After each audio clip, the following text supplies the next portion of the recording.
Bonsoir mes amis. Aujourd'hui, je vais te partager une petite parole qui est dans le livre d'Exode, chapitre 20. Alors pour te situer un peu dans le contexte, ici c'est lorsque Moïse a sorti le peuple d'Égypte et ils ont traversé la mer Rouge. Ensuite, ils rentrent dans le désert et après avoir marché quelques jours, ils se sont retrouvés face au mont Sinaï, qui est une montagne très haute. Et là, Moïse monte sur le sommet de la montagne et reste 40 jours et 40 nuits. Et de là, Dieu lui parle pendant ces jours-là. Et c'est là que Dieu lui donne les 10 commandements, les tables de pierre avec les 10 commandements. Et Dieu lui dit, la parole de Dieu dit, alors Dieu prononça toutes ces paroles. Je suis l'Éternel ton Dieu qui t'a fait sortir d'Égypte, de la maison d'esclavage. Tu n'auras pas d'autre Dieu devant moi. Tu ne te feras pas de sculpture sacrée ni de représentation de ce qui est en haut, dans le ciel, en bas, sur la terre, et dans les eaux plus bas que la terre. Tu ne te prosterneras pas devant elles, et tu ne les serviras pas. Car moi, l'Éternel, ton Dieu, je suis un Dieu jaloux. Je punis la faute des pères sur les enfants jusqu'à la 3e et 4e génération de ceux qui me détestent. Et j'agis avec bonté jusqu'à 1000 générations envers ceux qui m'aiment et qui respectent mes commandements.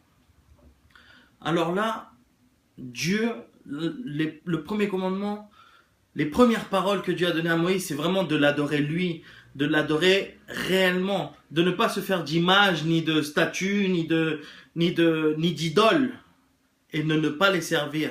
Parce que Dieu est un Dieu vivant.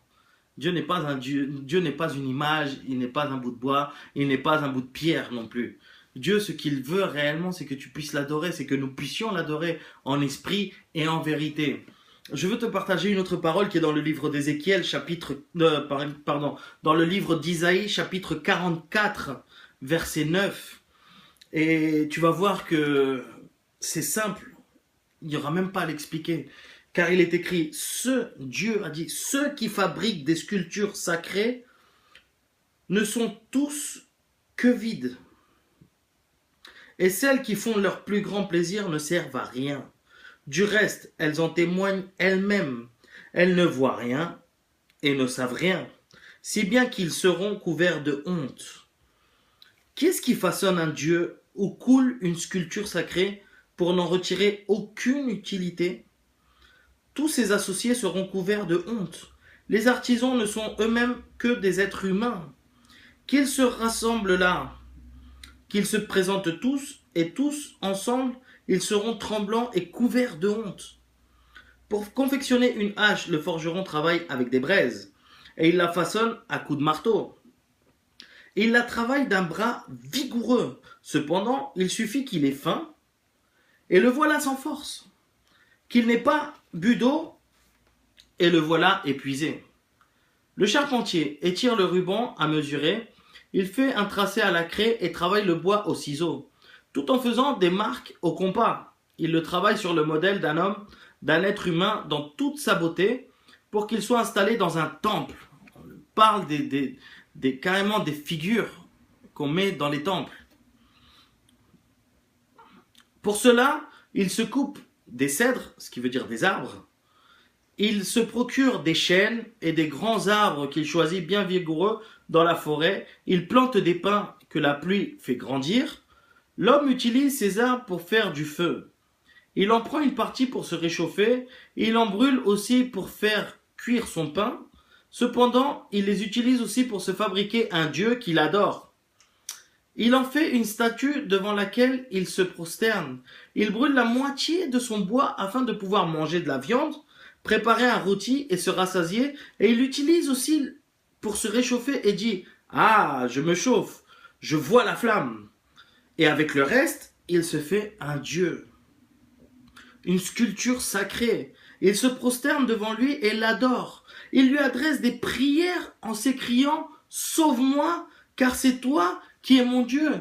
Et c'est ce que nous faisons quand nous sommes dans les religions où on adore des idoles. On est en train d'adorer une image, une sculpture qui ne voit pas, qui ne fait rien. On est en train de lui dire « Sauve-moi, je te prie pour que tu puisses intercéder à Dieu. » Le verset 18, il dit Ils n'ont ni discernement, ni intelligence, car on leur a fermé les yeux pour qu'ils ne voient pas, et le cœur pour qu'ils ne fassent pas preuve de bon sens.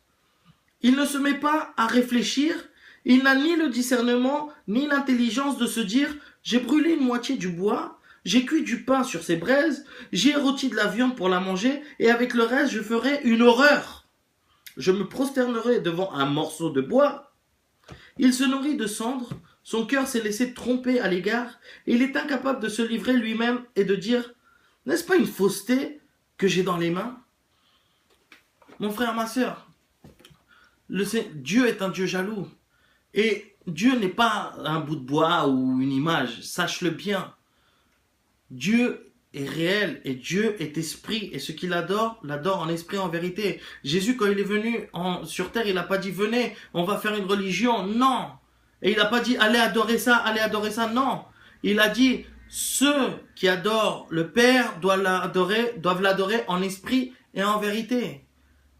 Ça veut dire quoi? Ça veut dire que sois franc avec Dieu. Dis-lui, Seigneur, aide-moi.